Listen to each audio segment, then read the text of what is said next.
اس نے کہا کہ تم 7 سال پے در پہ کاشت کرو گے تو جو کاٹو گے اسے اس کے خوشے میں رہنے دو، مگر تھوڑا سا وہ جو تم کھا لو۔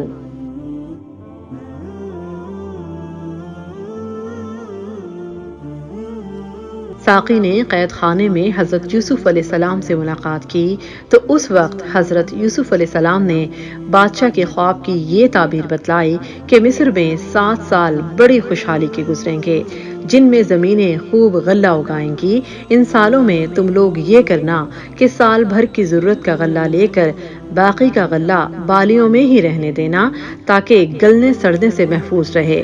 پھر 7 سال شدید قحط پڑے گا جس میں تمہاری خوراک کا یہ ذخیرہ ختم ہو جائے گا، لہٰذا جب قحط پڑے گا تو لوگ شاہی توشے خانے میں جمع اس ذخیرے سے لے کر کھا سکیں گے۔ پھر ان 7 قحط زدہ سالوں کے بعد ایک ہریالی اور شادابی کا سال بھی آئے گا۔ اسی بارے میں سورہ یوسف میں ہے، یعنی پھر اس کے بعد ایک سال آئے گا جس میں لوگوں پر بارش ہوگی اور وہ اس میں نچوڑیں گے۔ شاہ سقہ یہ تعبیر لے کر بادشاہ کے دربار پہنچا۔ بادشاہ کو یہ تعبیر درست اور بھلی لگی، چنانچہ بادشاہ نے آپ علیہ السلام سے متاثر ہو کر آپ علیہ السلام کو قید خانے سے طلب کر لیا۔ جب لوگ حضرت یوسف علیہ السلام کو لینے پہنچے تو آپ علیہ السلام نے باہر آنے سے انکار کرتے ہوئے کہا کہ جب تک بادشاہ میرے معاملے کی تحقیق نہ کرے اور حقیقت نہ جان لے میں باہر نہ آؤں گا۔ اسی بارے میں مزید سورہ یوسف میں ہے، یعنی تو جب قاصد اس کے پاس آیا تو اس نے کہا اپنے مالک کے پاس واپس جا، پھر اس سے پوچھ ان عورتوں کا کیا حال ہے جنہوں نے اپنے ہاتھ کاٹ ڈالے تھے۔ بادشاہ نے ان خواتین کو اپنے دربار میں طلب کر لیا اور پوچھا کہ حضرت یوسف علیہ السلام کے بارے میں سچ سچ بتلاؤ کہ کیا معاملہ تھا۔ سب نے بیک زبان کہا کہ ہم ان کے بارے میں کسی برائی کو نہیں جانتی، اور صاف صاف انکار کر دیا کہ ہم نے یوسف اور عزیز مصر کی بیوی کے بارے میں کسی برائی کا کبھی نہ سنا۔ اس بارے میں سورہ یوسف میں ہے، یعنی اس نے کہا تمہارا کیا معاملہ تھا جب تم نے یوسف کو اس کے نفس سے پھسلایا؟ انہوں نے کہا اللہ کی پناہ، ہم نے اس پر کوئی برائی معلوم نہیں کی۔ اس آیت کا مفہوم یہ بھی ہو سکتا ہے کہ ان عورتوں کو حضرت یوسف علیہ السلام کے بارے میں سرے سے کسی بات کا علم ہی نہیں، اسی لیے وہ آپ علیہ السلام کے بارے میں کسی برائی کو نہیں جانتی۔ پھر ایسے موقع پر ان سے شہادت طلب کرنا بے فائدہ ٹھہرے گا۔ حضرت یوسف علیہ السلام یہ چاہتے تھے کہ دعوت والے دن عزیز مصر کی بیوی نے جو آپ علیہ السلام کو دھمکی دی تھی کہ اگر میری خواہش پوری نہ کرو گے تو جیل میں ڈال دیے جاؤ گے، آپ علیہ السلام اس بات کی شہادت ان خواتین سے چاہتے تھے، مگر ان خواتین نے اس بات کو بیان کرنے سے انکار کر دیا۔ البتہ انہوں نے آپ علیہ السلام کو ہر قسم کی تہمت سے بری قرار دیا، مگر عزیز مصر کی بیوی کی خواہش نفس کے راز کو چھپا لیا گیا۔ ان تمام باتوں کے برعکس بادشاہ کو اس واقعے کی حقیقت معلوم ہو گئی کہ حضرت یوسف علیہ السلام پاک باز اور پاک دامن انسان ہیں، لہٰذا آپ علیہ السلام جیل سے باعزت رہا کر دیے گئے۔ بادشاہ کے دل میں آپ علیہ السلام کی عظمت و جلالت اور قدر کا سکہ بیٹھ گیا، اور بادشاہ نے آپ علیہ السلام کو اپنا خاص مصاحب بنانے کے لیے دربار میں طلب کر لیا، اور حضرت یوسف علیہ السلام سے دریافت کیا کہ میرے خواب کی قحط سالی پر مجھے کیا تدبیر اختیار کرنی چاہیے، اور آپ علیہ السلام اپنے لیے کون سا کام پسند کریں گے۔ حضرت یوسف علیہ السلام نے جواب دیا، سورہ یوسف میں ہے، یعنی ملک کے خزانے میرے سپرد کیجئے، میں حفاظت کرنے والا بھی ہوں اور علم بھی رکھتا ہوں۔ یہ واقعات تورات اور سفر تلوین کے 41ویں باب میں بھی مذکور ہیں۔ غرض یہ کہ فرعون بادشاہ نے آپ علیہ السلام کو پورے مصر کے امور کا تصرف دے دیا، اور اون کے کاہن فوتی فاری کی آسناس سے آپ علیہ السلام کی شادی کر دی گئی۔ اس کے بعد آپ علیہ السلام نے مصر کے طول و عرض میں جگہ جگہ غلہ ذخیرہ کرنے کا مناسب انتظام کیا۔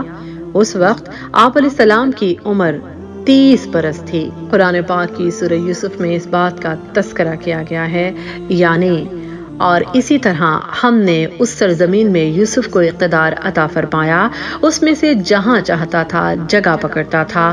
ہم اپنی رحمت جس کو چاہتے ہیں پہنچا دیتے ہیں، اور ہم نیکی کرنے والوں کا اجر ضائع نہیں کرتے۔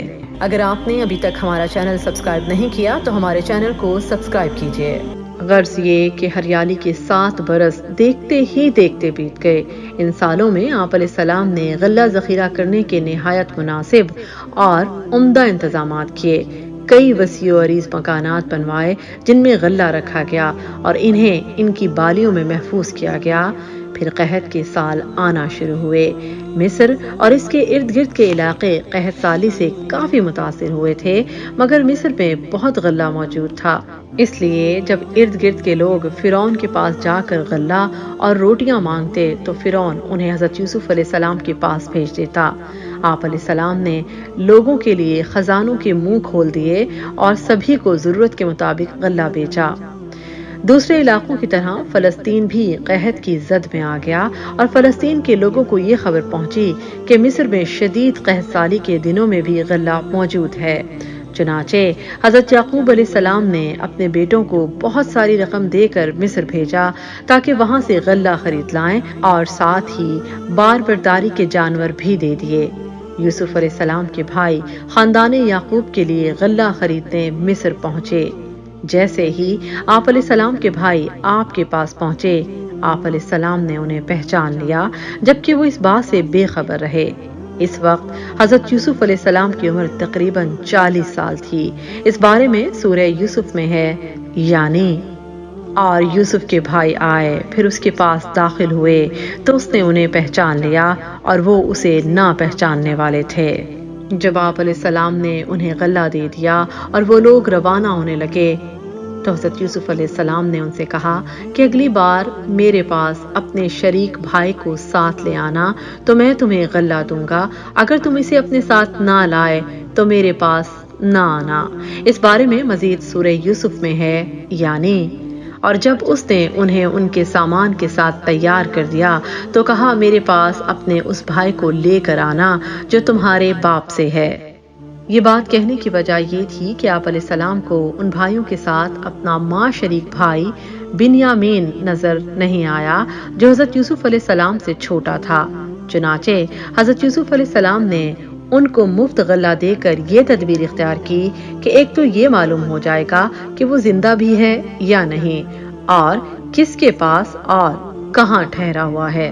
یہ بات سننے کے بعد حضرت یوسف علیہ السلام کے بھائیوں نے اپنے گھریلو حالات بڑی تفصیل کے ساتھ بیان کیے اور یہ بھی بتلایا کہ بنیامین اپنے والد کے پاس ہے، اور یہ بھی کہا کہ ان کا ایک بھائی بچپن میں گم ہو گیا تھا اور اسی غم میں والد صاحب بنیامین کو اپنے سے جدا نہیں کرتے۔ اس بارے میں مزید سورہ یوسف میں ہے، یعنی انہوں نے کہا کہ ہم اس کے باپ کو اس بارے میں ضرور آمادہ کریں گے اور بے شک ہم ضرور کرنے والے ہیں۔ بھائیوں نے کہا کہ ہم اپنے والد سے اس بارے میں ضرور بات کریں گے اور ہمیں امید ہے کہ اگلی بار وہ بنیامین کو ہمارے ساتھ بھیجنے پر ضرور آمادہ ہو جائیں گے۔ اس کے بعد حضرت یوسف علیہ السلام نے اپنے شاہی خادموں کو حکم دیا کہ ان کے غلہ کی قیمت ان کے بھائیوں کے برتنوں میں واپس رکھ دو تاکہ وہ اگلی بار غلہ لینے ضرور آئیں۔ اس بارے میں مزید سورہ یوسف میں ہے، یعنی اور اس نے اپنے جوانوں سے کہا کہ ان کا مال ان کے کجادوں میں رکھ دو تاکہ وہ اسے پہچان لیں، اور جب وہ اپنے گھر والوں کی طرف واپس جائیں شاید وہ پھر آ جائیں۔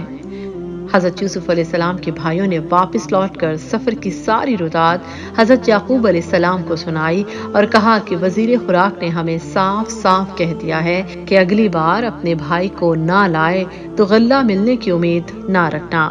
اس بارے میں سورہ یوسف میں ہے، یعنی تو جب وہ اپنے باپ کی طرف لوٹے تو انہوں نے کہا اے ہمارے باپ، ہم سے ماپ روک لیا گیا ہے، سو تو ہمارے بھائی کو ہمارے ساتھ بھیج کہ ہم غلے کا ماپ لائیں، اور بے شک ہم اس کی حفاظت کرنے والے ہیں۔ یہ بات سن کر حضرت یعقوب علیہ السلام کا حضرت یوسف علیہ السلام کی جدائی کا غم ایک بار پھر تازہ ہو گیا۔ چنانچہ حضرت یعقوب علیہ السلام نے بے ساختہ فرمایا، یعنی کیا میں اس معاملے میں تم پر ویسا ہی بھروسہ کروں جیسا اس سے پہلے اس کے بھائی کے معاملے میں کر چکا ہوں؟ بظاہر قحط کی شدت دیکھتے ہوئے حضرت یعقوب علیہ السلام نے بنیامین کو چند شرائط کے ساتھ جانے کی اجازت دے دی۔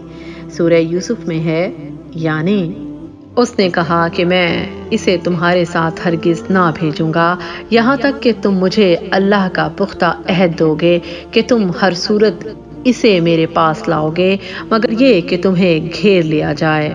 اس موقع پر حضرت یعقوب علیہ السلام نے اپنے بیٹوں کو نصیحت فرمائی کہ سب مصر کے شہر میں ایک دروازے سے داخل مت ہونا بلکہ الگ الگ دروازوں سے داخل ہونا۔ حضرت یوسف علیہ السلام کی کہانی کا چوتھا حصہ بہت جلد ہمارے YouTube چینل پر نشر کیا جائے گا۔ اگر آپ کو ہماری ویڈیو اچھی لگی تو لائک کریں اور اپنے دوستوں کے ساتھ شیئر کریں تاکہ ہم ایسی ویڈیوز آگے بھی بناتے رہیں۔ ایسی مزید ویڈیوز دیکھنے کے لیے ہمارا چینل سبسکرائب کریں، بیل آئیکن کو لازمی پریس کریں۔ شکریہ۔